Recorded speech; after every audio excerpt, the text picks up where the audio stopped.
It's challenge day. Welcome back, challengers. Salutary, salutations. Your man's Darwin Darko back with another round of beats for you to step to. We got 5 projects on the docket today. OT the Real with Show No Mercy. In the second spot, we have Destroyer. This is what is it, 20-year anniversary. Destroyer has that project, Destroyer's Rubies, that, it's that time. You're reviewing a classic here. Foggieraw dropped this project with No Due Respect. JBEATZ, this is a Haitian project right here, Haitian artist, dropped Monotone. That's anything but monotone. Don't know exactly what's going on with the title there, but I guess oxymorons need work too. All right, and in the last spot we have Absolutely, that dropped Paracosm. This is a hard word to say, but also a hard ass project, right? So again, if you're new to the channel, please like and subscribe, smash that like button, and all the things that the algorithm needs me to say. But I definitely enjoy getting comments from folks. I definitely enjoy the interaction. I definitely enjoy the recommendations, so please make that happen. Drop it in the comments. And again, smash that like button and subscribe so that when I drop new stuff, I could swim my way up your timeline. And for the projects that I'm about to review today, you can go ahead and thank me now. Don't even wait. Before you even listen, just go ahead and thank me now with the like, and the share, hopefully. Another thing that I like to hear in the comments is the things, like I said, give me some recommendations. What you're listening to right now. A couple projects just dropped. Keem dropped. We had IDK project. I had a Neutral Neglect was recommended in the comments. A couple different joints, that I was able to like interact with folks with, and keep that up and give me some homework. I love the discovery process. I love the going back to classics that I forgot about. Like when it comes to the Destroy project that I'm about to review here. I don't know the reviews. I just give recommendations. I'm about to recommend here. Again, that's the ethos of the show. If it's a project that I'm not digging that like that, I just ain't want to do a review about it. I'm not reviewing anything. This show is all about making recommendations. This is what I think you should fuck with for a little bit. Give it a try. I think you should give it one listen. That's it. It's at least worth one listen. And I can only do 5 a show. So if it's making that list, then it's at least worth one listen. So what I'm saying, that's what we're trying to do here. So like if you're tapping into that vibe, go ahead and subscribe to the show. I'm recording this on March 3rd, which is International De La Day. So cheers to that. The genre of this joint is foundational jazz rap. That's the genre that if it would be, it's like if you needed a genre in and of itself that was just about identifying this specific style of music, this would be the grandfather to that sound. All right, it's the reason we have great projects like what I'm about to review now with Foggieraw. Man, that joint is all jazz. That just all jazz, and it's all rap, and it's all like snapping. So shout out to De La for and R.I.P. Dave. But they the set list had what you don't stop, will be much more, stakes is high. They which okay, so they play Stakes is High, which is from the an older project. Sunny Storms, Different World, Breakdown, Pony Ride, and a quick 16 for Mama. They played, and of course they played Me, Myself, and I was like, okay, you gotta, not play, but I mean like the classics, right? We're talking about the classics, and so in terms of the classics, that's I would say yeah, Me, Myself, and I, you gotta play that. But I really my favorite track is always, I wish they played and they didn't. And I don't know why they couldn't make this happen. But Rock Cocaine featuring MF Doom. I wish they would have played that joint because they even played the track where they had Dave, his verse in there, right? So like, you could have made that joint happen. You know what I mean? Whatever. So like another one they didn't play Buddy, and Buddy is one of my favorite crossover tracks. It's like in the the spectrum of like jazz hip hop to mainstream to like street um uh is Tribe Called Quest. You know, it's Tribe Called Quest. So it's like that's what I'm more like tapped into at the time when I'm hearing Buddy for the first time. What was that? 96? 90 was Buddy 93? Man, that joint might have been, I think that joint might have been like 93. What was, damn it, man, I gotta look it up. What was Buddy? Buddy. And that wouldn't be the show shot. So we keep implementing that gift. JCH, live, crack, jackbox, scratch, sniff, graveyard. Bro, that bill was from 1989. That joint from 1989. So that's like I probably didn't get into it until like 93 though. I probably didn't get into it until like 93 though. You know, because I started with Pac. No, I started with Snoop. I started with Snoop. No, I started with Pac. I started with I started with Snoop. I started Snoop and Pac.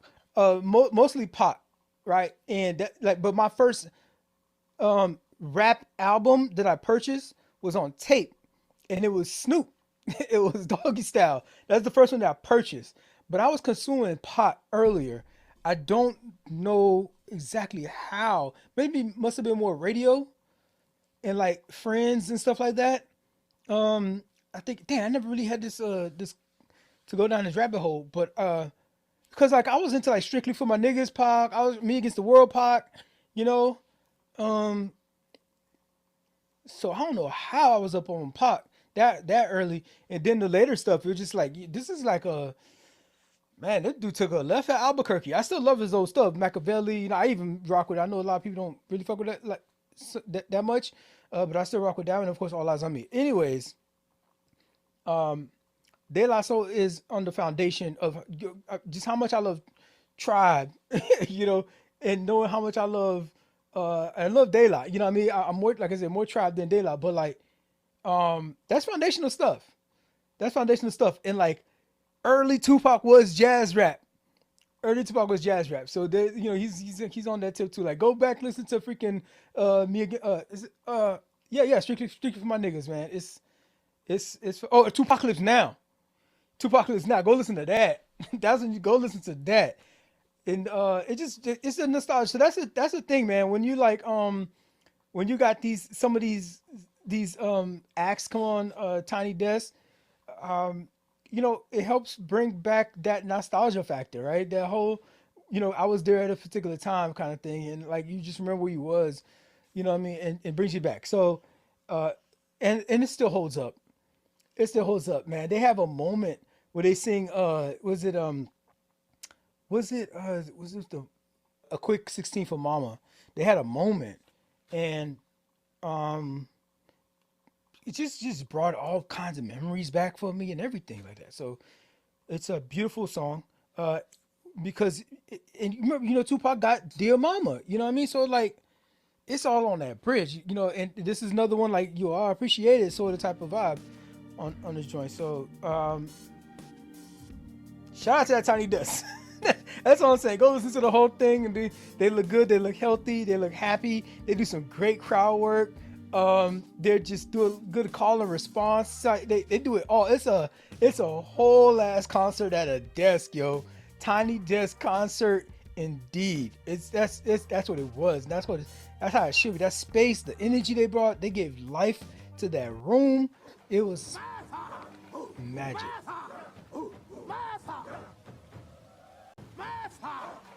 R.I.P. Jesse Jackson. No, this is a civil rights leader, minister, politician, reverend. He passed away on 17th of February in Chicago. You know, surrounded by loved ones. This was probably a long time coming. We've seen him have some health scares at some of the events and stuff, and but he looks like he's not all the way there. Like he's, you know, kind of on his final chapter, as they say. But it is still, you know, you gotta stop and stop for one of these moments. he's a protege of Dr. Martin Luther King. Legendary civil rights leader, Reverend Jesse Jackson, dying at the age of 84.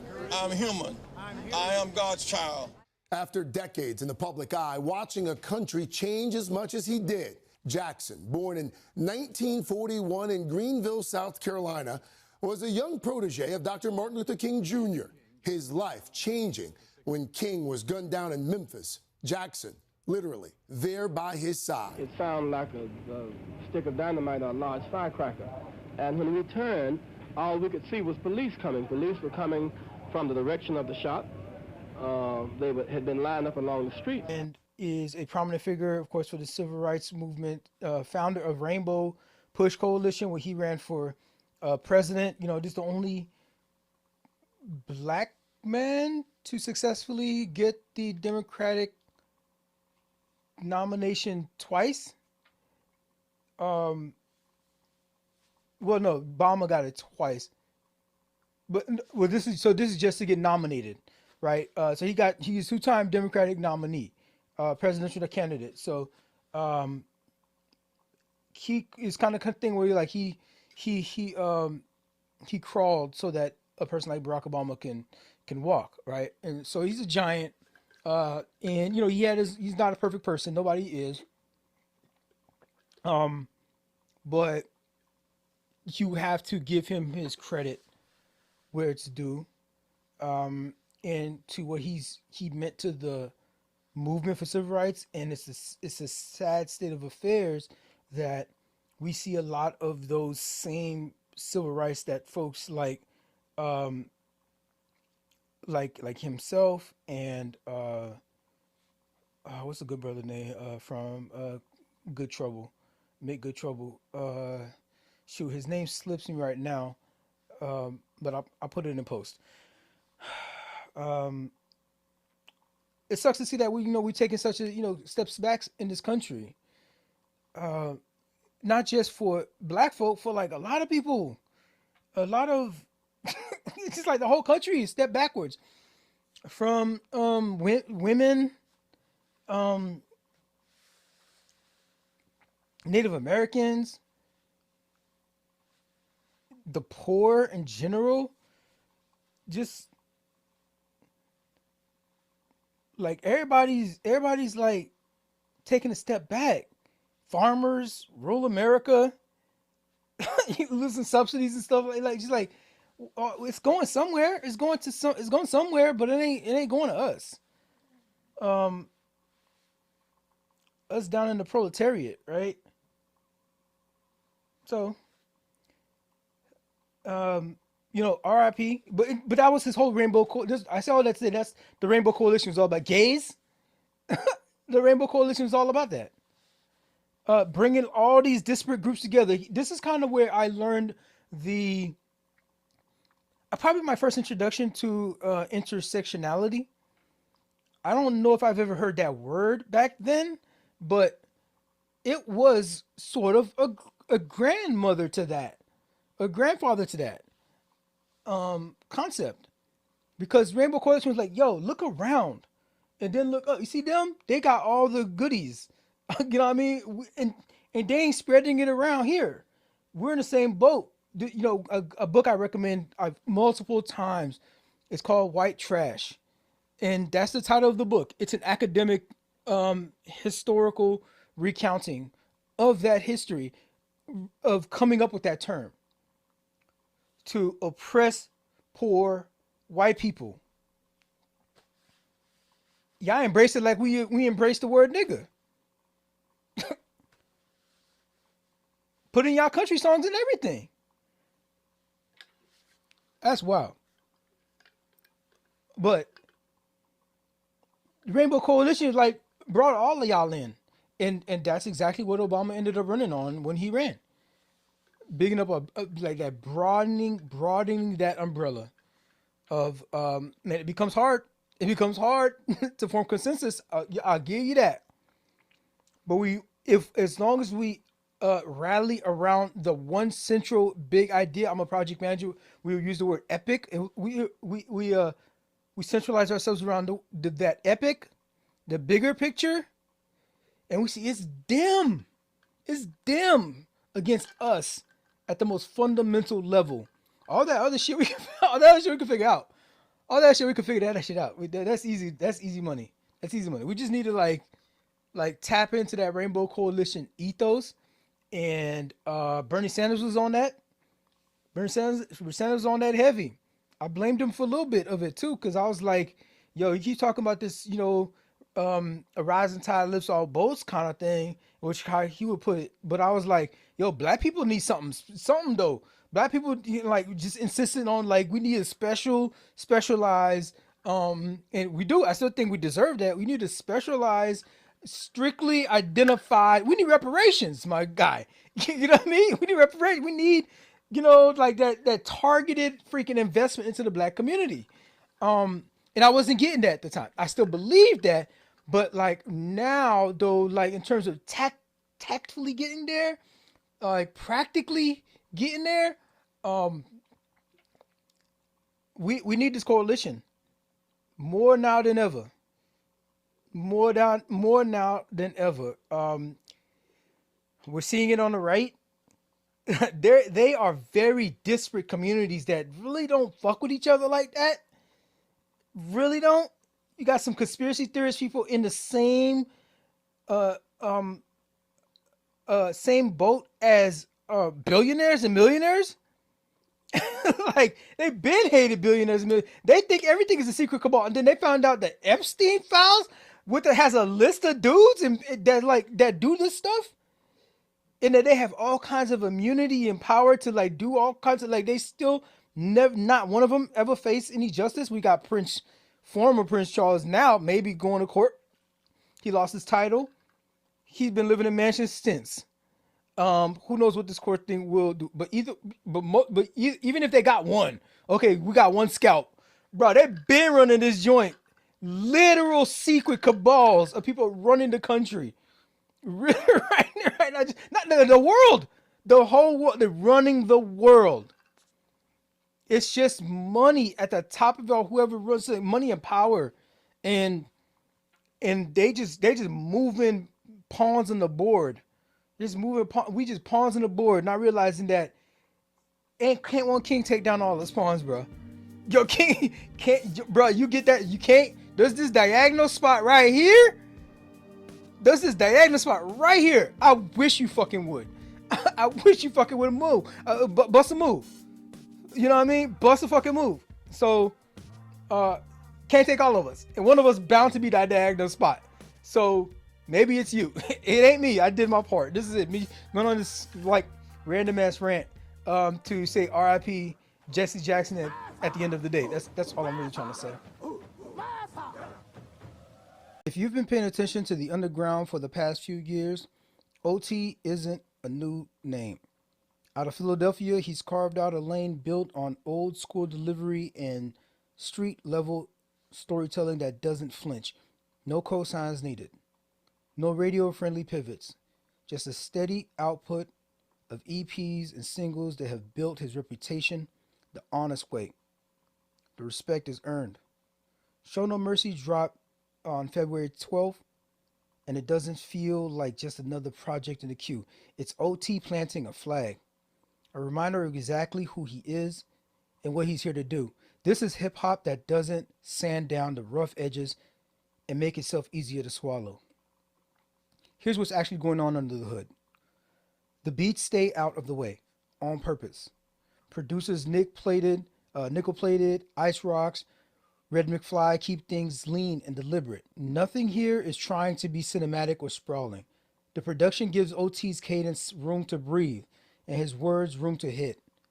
He's doing the heavy lifting. And the beats, they know that. These songs are short. Most tracks clock in around 3 minutes. That's not a limitation. It's a choice. This album is tight and vivid, the kind of thing that you finish immediately and you're going to want to run it back. It's going to help the algorithm, but it's not like it was done for the algorithm. It just happens to be that way. Being precise, that's what you get. Key tracks for you to check out first, perhaps jump to Don't Drown. Don't Drown It, man. Don't Drown It's got to be the hardest beat on the whole project. Who produced this? I love that slow piano on Las Calas. So Las Calas is the actual opening track. And I love how that slow piano builds as the intro. Great opening track. And the very first word spoken on the project is Show No Mercy, which is the name of the project. I love that, keeping it on theme, keeping it on brand. And so, again, he just let's go on this thing. This is like a guy that's wound up and was just like set free on the mic. Off Limits. This is the one feature that's on the project with Fuego Bass. This is the one moment where another voice enters this world that OT's building on this project, and it works. It works. The back and forth adds dimension to the album's central thread without losing focus. Still posted down Somerset. 20 years, bro, ain't been home a whole summer yet. 40-year plea, I said no, and run with that. My bro slit my other brother's throat over some gumbo packs. Trade blocks doing jumping jacks. I usually stay with 2 or 3 on me like a running back. Clever boy. Catching music play. He's busting traps every day. Brown paper bag like my lunch is packed. True facts. We could have gone forever, but you ain't stick to protocol. Now you gone forever. Even after all endeavors, wish you all the better. You're only as strong as how many people you can call collector. This they miswrote this. It's called collector, right? Collector, but it kind of rhymes like that. It's the skull collector. Now he says collector over here. Get the drop. Make you close up shop. I'm like a health inspector. So clever. I'm like a helter skelter. Sent to sell this fent. Sorry. All right. That's a death injector. Sorry. Right. Bad people, bad needle. That's a neck infector. He texts because she turned off a ring. He texts because she turned off a ringer. Praying up to angels because we so often sinners. Coke across the table while I eat a 5-star dinner. Because I used to use bagels making pizzas off the stinger. Bruh. that boy, like, you just got to hear the track. You got to listen to this track. Feel me? Watch is another dope one. Paranoia creeps in this thing. Like, it was tight. And then it's like just released. It's about how loyalty and guarded intentions deliver with a kind of controlled aggression that it pulls you straight into that headspace that he's building on that project. Very visual wordplay there. Shout out to Rap Money, a dope one. This is probably the most revealing cut on the project. OT gets reflective, almost ironic about the hustle, the money, and what actually drives the grind. It's the album's most honest moment. I feel like a full 10-song track list. This is got Las Casas on there, Street Change, Somerset, and the rest. Like this runs more like a short story. It's like a collection of more than just like a single statement. Every track was in the right spot.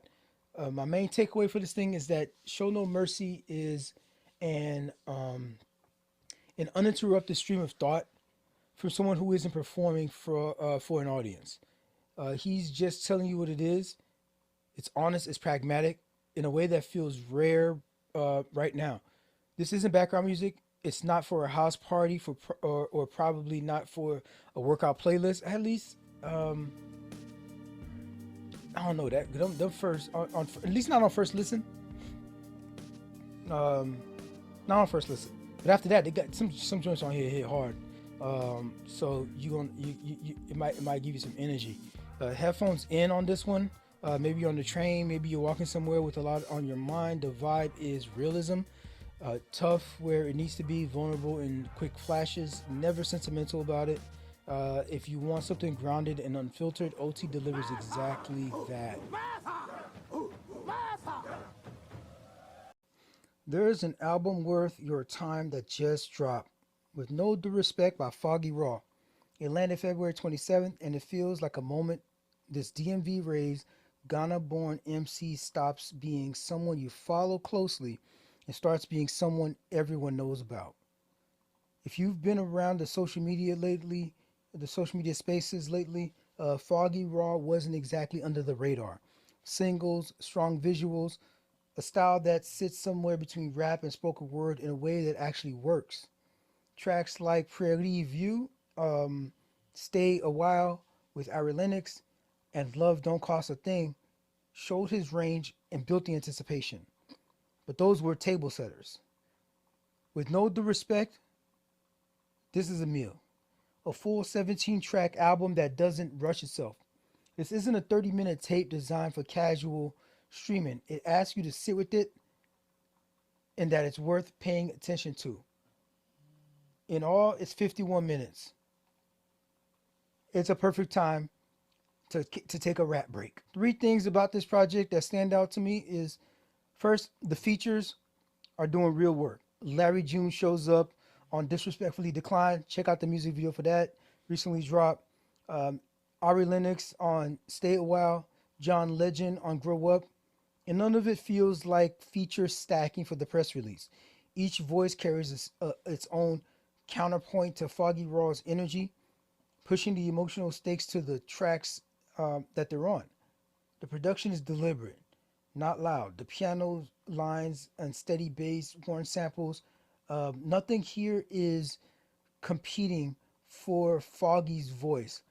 The beats create a mood and then just step back.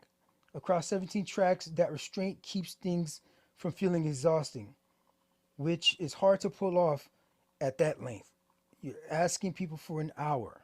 He raps like he's talking to you.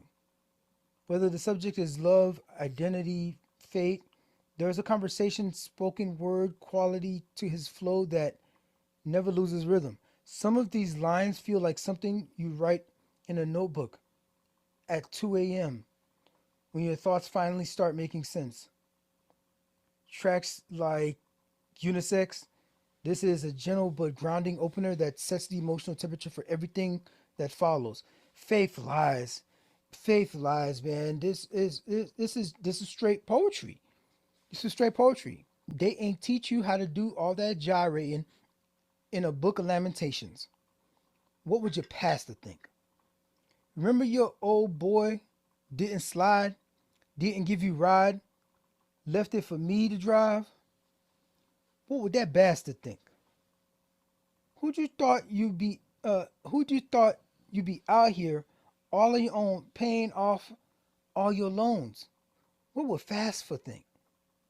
Don't see you a lot, yes. I know it is true.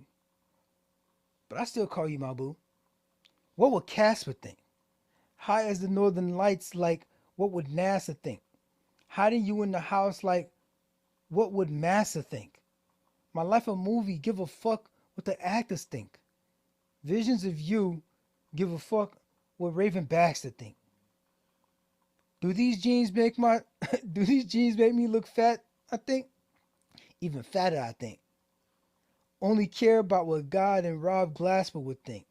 Well, God and Robert Glasper, that's who is your arbiter. There you go. Like, if he's trying to please Robert Glasper and then God and then Robert Glasper, like, that lets me know that this is jazz rap at peak. At straight peak.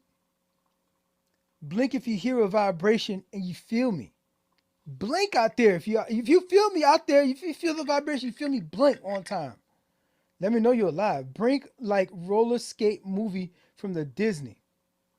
Linked at the haberdashery owned by Mini Mink. Hate you factoring that these 8 others think. Hate you factoring that. Factoring what these 8 others think. can we try to just work it out? Maybe see a shrink. Brought it down to the mental health. Like we need to check ourselves. We need to check ourselves if we got our perspective. Our whole perspective is whack, right? And so he's spitting the bars on that. So Faith Lies, check that one out. Stay Alive featuring Ari Lennox. This is smooth and soulful, classic late night listening. Boyfriend in Your Brain. This is playful and a little self-aware. One of the singles that led the rollout and earned his place on the full project. Psalm 62 though. Psalm 62 has 2.6 million plays. 2.6 million plays because this will be the highest play track because it had a lot of runtime on social media. And particularly you got the Alicia Keys sample on there. And he got that cleared and got that put on the project. That one, and it still fits. It still fits the body of work there. So he stayed consistent, even though that song's been doing the rounds for years now. Glad to see it here, and it flows right with the energy that's going on in the project, and putting a flag in this whole thing. The emotional high point of this project for sure. It's conflict and honest longing all in the same breath. He says here, am I the test dummy you gonna use to learn how to love correctly? Huh? Is you gonna teach all the things I taught you to someone else and forget me? I love those ad libs. It fits so perfectly for the time and the beat. And it's part of the storytelling. Would I be bitter if I said that new nigga that you going ain't impress me? You gotta come to my house, break that type of news with your mouth. Can't just text me. What? Is you acting like this to get me back? Is loving you competitive sport a tit for tat? Is I'm way too invested or overzealous? Is you posting that nigga to make me jealous? Is you? Well, damn bitch, you did. Fuck. That delivery was so perfect. His comedic timing is exact. See me and you are no exclusive thing. Committed. We said we see other people, but bitch, you did it. You weren't supposed to go and do it, but damn, bitch, you did. Fuck. And it's just like he's off rhythm, just like that, and he just drops those ad libs, and they just are just punctuation marks at the end of a bar, whether it rhymes or not. That shit bang. I don't really think you a bitch. You just leaving my heart cold. You upset me. So he's vulnerable. As a vulnerable, what is the essence of what you feeling right now? Nigga, give it words. Give it some words. Use your words. You upset me. You left my heart cold. You hurt me. All my flaws are you were the one that accepted me. You were special to me. All my flaws and stuff. Can nobody else see past all that? But you accepted me for me. And this nigga is talking from a place of love. And he was hurt. Fuck. Captures all that in rhyme form. It takes a poet to do that. And he's blending poetry and rap, which a lot of times poets who turn to rappers, not just rap, not if you're a born rapper, but poets who I write rhymes, and it's great for the poetry scene, but then you turn it into raps and then it just sounds like a poetry nigga trying to do rap, and it just don't flow right, And then you have another combination of mumble rap, mumbling and rap, and then we came off a bar, we came up on bars. Even if you ain't have bars, we mostly want to know that you're talking words. That mumbling stuff was just a whole different phenomenon, just a whole different genre. It's almost like scatting or humming. And when humming and whistling was introduced into the songs, it became one of these sort of what I'm looking at it now is a fundamental element. There's sometimes I know I've listened to projects and listened to tracks where the artist would just not even say the verb, not even say the subject of the predicate of the predicate from the predicate. They wouldn't even say the thing. They would just let the bar go blank, and the audience just listen to it, be like, "Oh, I know what word would go there," and it feels like you're singing along a little bit, even if you're not singing along, but you kind of get accepted into this cultural awareness of this particular what word should go here. So that's even like a toolkit, a tool in the toolkit. And the way that he is using mumble rap for a poet to collaborate with the idea of mumbling something, a poet who you gonna have to hear these words, hear me articulate, right? That's why T.I. should have went into freaking spoken word before he went to comedy. I think he would have been great at some spoken word, but he also makes it funny. That's the difference. Foggieraw makes it a little bit, also makes it a little bit funny. With no due respect, this feels like a man staking a claim. Again, it's not, just want to be clear, it's not mumble rap. But there are elements of mumble rap in it. And I don't want to use the term mumble rap as if it was a pejorative. Again, I think it's a tool. And we just didn't know how to use it right early on. You even see what's his name? Panda Designer. Like, have you heard his new project? His new stuff? He's grown. He's evolved. So we're off the mumble rap. We just didn't know how to use that tool, and we know how to use it now. And that's what Foggieraw has captured on this project. This isn't something you throw on in the background. It lives in the intentional moments. Maybe commute headphones, or an evening with nowhere to be, or that quiet stretch of time when your head finally slows down. The themes, love, ambition, faith, complicated relationships, are the kind that sit with you long after the album ends. Best way to hear it is for the first time. Just take a long walk by yourself, sink into it, somewhere we can actually think. It's personal, it's layered, and it asks for your attention in a way most records don't even bother to try for these days. Here's an artist worth knowing. Absolutely, real name Abby Lynn King, is a 22-year-old British singer, songwriter, and producer who's been quietly outgrowing her origin story. She first landed on people's radar as a viral TikTok moment with I Just Don't Know You Yet, but Paracosm, her sophomore album, dropped February 20th via Epic Records, and it's a clear signal she's building something with a longer shelf life than a trending sound. The title comes from a real concept of Paracosm, which is an elaborate imagined universe, the kind that rich inner world kids build and adults mostly forget about. For Absolutely, she's positing, what if we never forgot? What if we stayed in that space, almost like a Peter Pan sort of existence? And I feel like that's the journey that we go on off to Never Never Land, but instead it's called Paracosm. She just named it the thing. For her, this is just a clever a way to invite us into the universe that she's creating. It's the whole framework. It's an attempt to make music with that same fearless, rule-free creative energy. She's also been out on the road supporting Ray, her sister, who we have been, I've been have had the pleasure of reviewing some of her early work and some of my early work.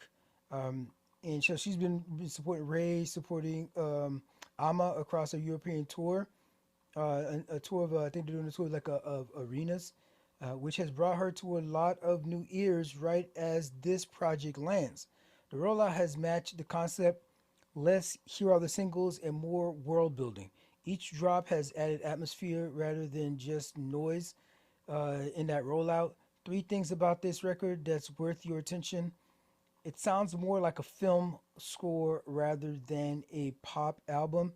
Keys, synths, orchestral touches layer into dynamic spaces that open up on repeated listens.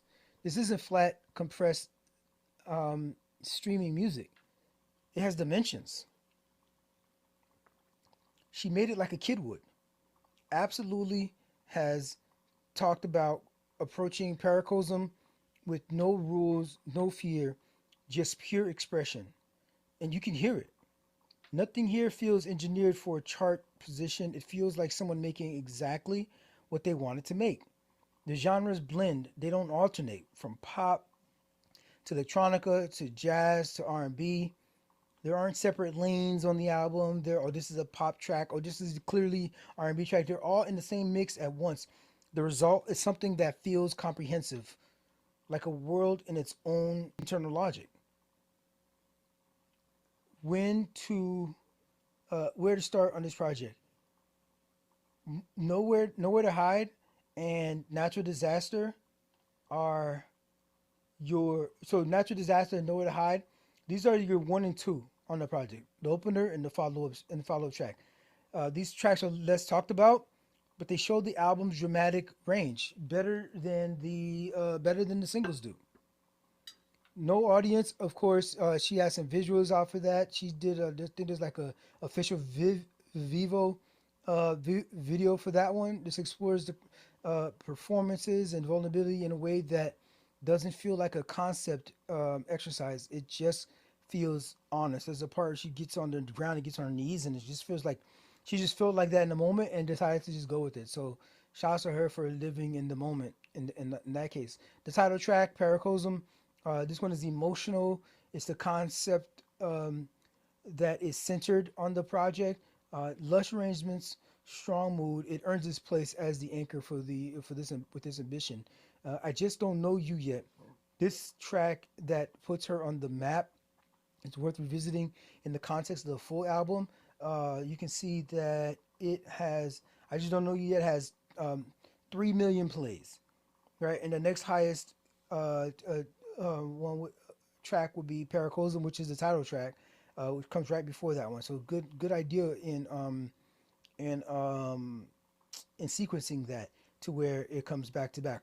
It comes right before the song that was released prior. And it has the most spins, and it's a really good song, and it's the title track, so that's a good thing. People will you're going to get your most listens on your first track on the album, the number 1. People just going to play that, which when I sample projects, I usually skip the number 1 because of that reason. I listen to maybe 3, then 4, and then maybe 7, right? And then see if there's a sound or anything like that that kind of speaks to me. And then I'll go back and well, wait a minute, there's something different happening here. And I'll go back to the first track and press play on the whole album and just let it run through. That's usually my first listen on some projects, especially the artists that I have never I'm not that familiar with. I might have heard an earlier piece, but I've heard this one song, you know what I mean? I Just Don't Know You Yet, but I never heard anything else, right? And so boom, you listen to it brand new. It's that discovery I live for that moment, and then to realize, I fucks with this. I fucks with this enough to where I'm going to talk about it. I'm going to do a whole review and recommendation on it. And this is one of the ones that stuck out. Almost, it hit me like a Trojan horse, which is one of the tracks on here. This is Trojan Horses comes towards the end of the project. And we'll just get into it. There's so many parts of me that I am trying to understand. It's like I'm a stranger in my own body. It's like I live in a foreign land. And there's an army in my mind that is fighting the way I feel. I had the blueprints, and I was, it's going to land. Go with her here. The plane is going to land. Go with her here. I had the blueprints, and I was rebuilding. Somehow, I don't stick to the plan. There's a riot inside my heart, and I thought you'd bring me peace instead, but you left me conflicted, and I'm left with liquor love, and to come down just hurts my head. Somehow you got inside, just like a Trojan horse, and now you're taking up the space in my bed. You did it so easy. She didn't see it coming, people. It's a Trojan horse. It's like you did this.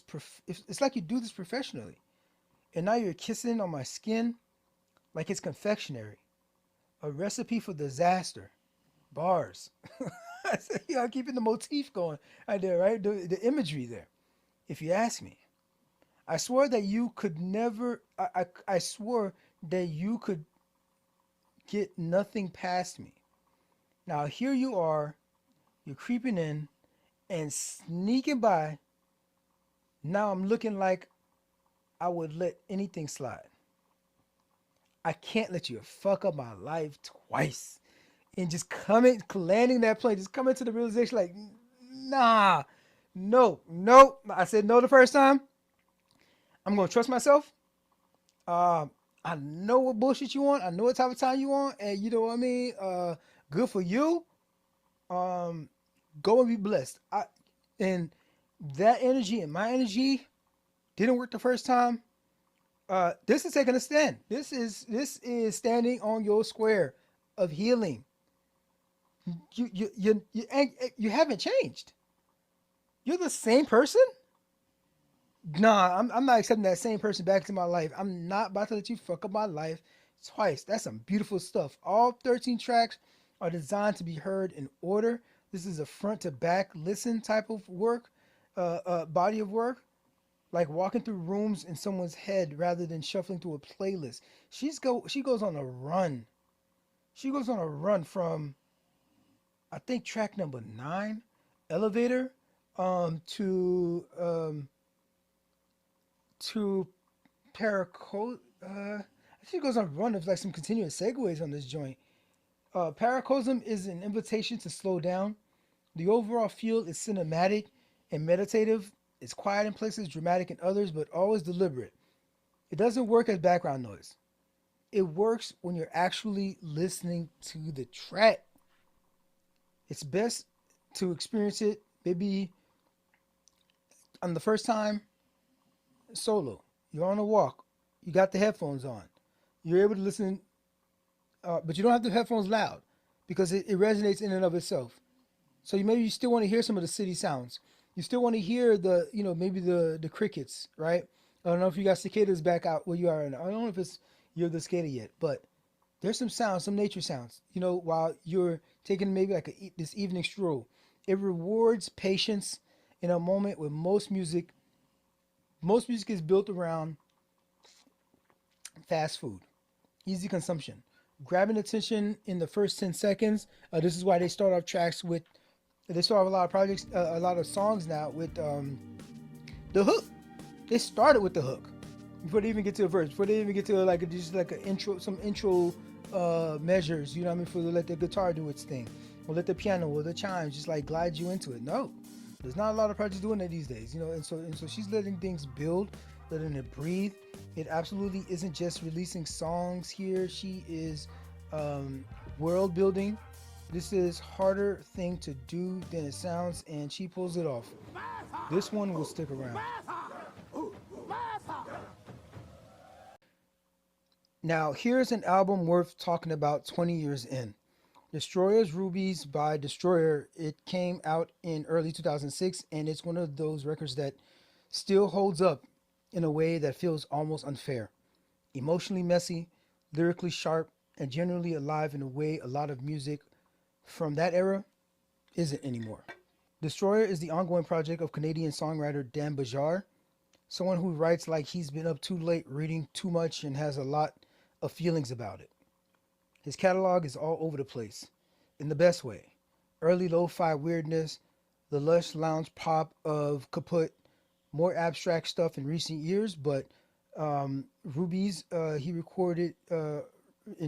recorded in Vancouver with a full band, is the moment where the craft and the chaos found each other. It still sounds that way, playing it in 2026.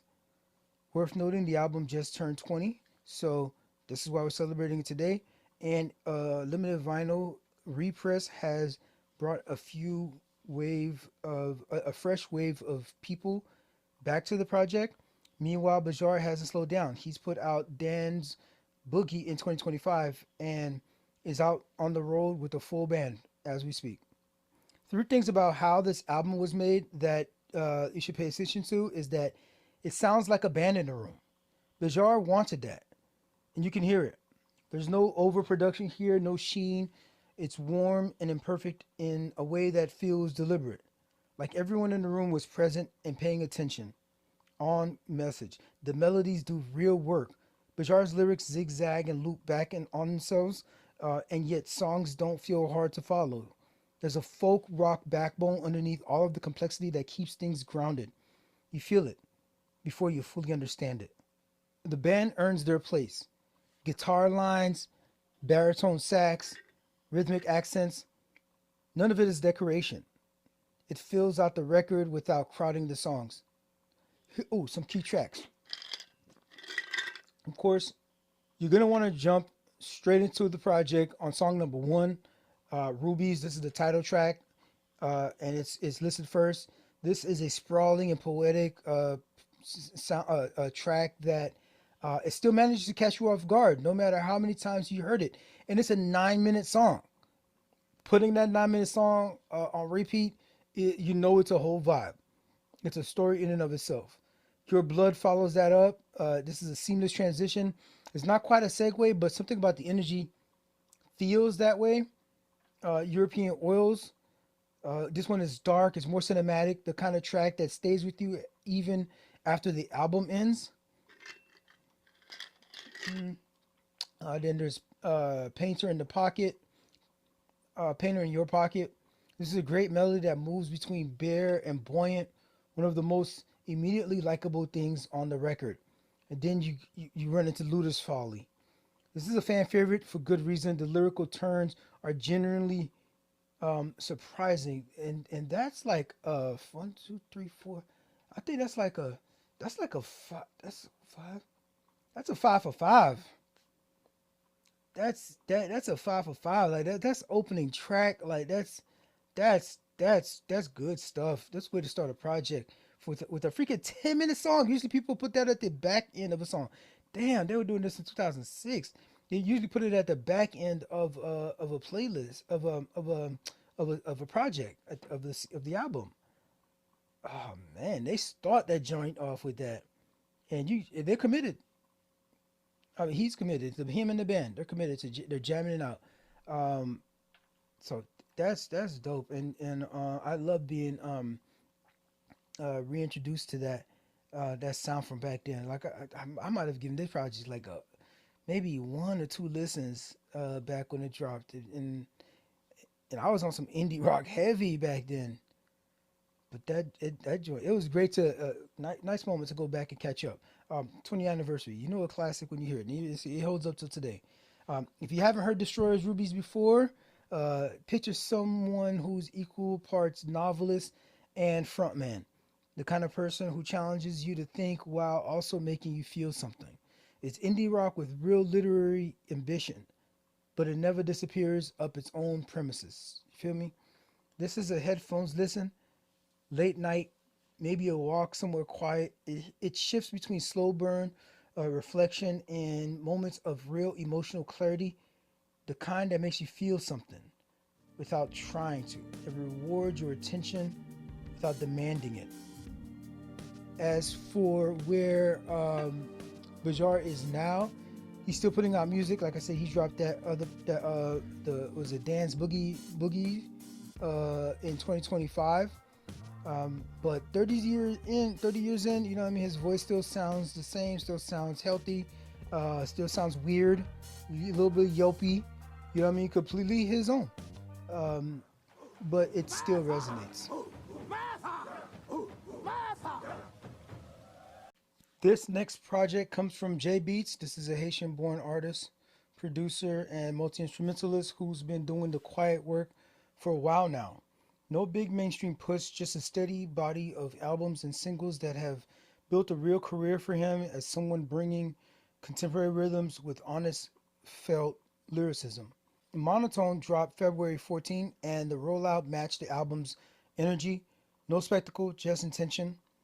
A lead single on Valentine's Day, You Can Do It, which ends up being the last track on the actual album. This and a handful of features and organic word of mouth spreading through social audio communities from people who actually listen. JBEATZ has always been rooted in his own experience and musical heritage, but restless enough to keep experimenting with textures and tone. Monotone is that balance in full effect. It's everything but monotone. interesting way for them to for him to have decided to name the project. This is an album that grabs you by the collar. It opens the door and lets you walk into the space on your own terms.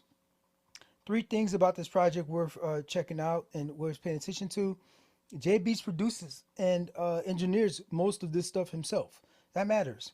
Every beat, every pulse, every shift in the arrangement was a deliberate call. You can hear it in how the album moves between sparses, stripped back moments, and it can get fuller and warmer arrangements without it ever feeling jarring.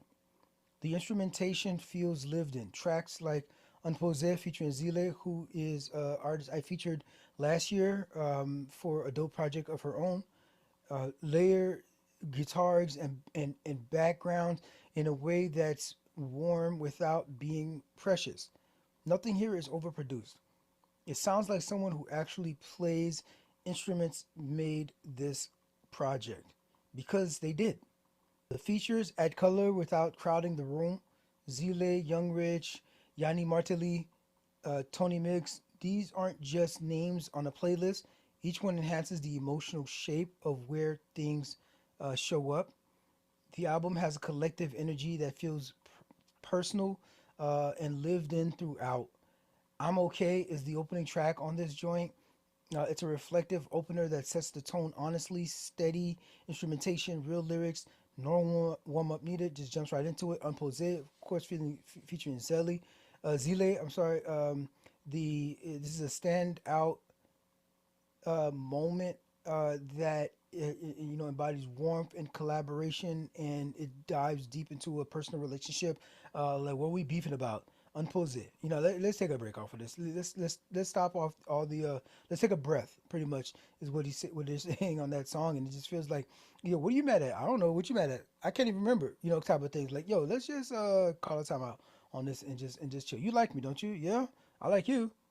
All right, if I like you, if I'm with you because I really like you, if I fig you my bashte, like I really like you, So I'm not here for play. So whatever bullshit we on, I'm off that. Let's get off that. And so it's both of them deciding to in that narrative to just like dead it, and move on.